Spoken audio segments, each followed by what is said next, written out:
কয়জনের মনে শান্তি আছে লিস্টি করে দেখেন। দালান হয়েছে, মাটির ঘর, 4 তলা বিল্ডিং হয়েছে, টাকা আমার যথেষ্ট আছে।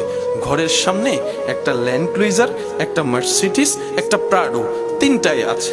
ড্রাইভারের কোনো অভাব নাই, ঘরের কাজের মানুষের কোনো অভাব নাই। ডলার আমার ব্যাংকে যথেষ্ট মজুদ আছে, স্বর্ণ আমার যথেষ্ট মজুদ আছে।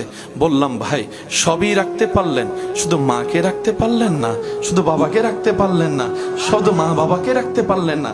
নিজের জন্য যথেষ্ট সময় আছে, মার জন্য একবার কল করে মা গো কেমন আছো গো তুমি মা, এই কথাটা জিজ্ঞেস করার জন্য 5টা সেকেন্ড আপনার সময় হলো না। আপনার এই বুটটা আসে নাই কেন? অথচ গ্রামে এসে দেখলাম 3-4 হাজার, 5,000, 7,000 সম্মানী পাওয়া একজন মসজিদের ইমাম মুয়াজ্জিন সবকিছু ছেড়ে দিল, নিজের মাকে বাবাকে আগলাই ধরে সংসারে। এই পার্থক্যটা কোন জায়গা থেকে হয়েছে? ওই বুঝটা ইমামের কাছে আছে, ওনার কাছে নাই কেন? কারণ ইমাম শুনেছে মায়ের পায়ের নিচে সন্তানের জান্নাত।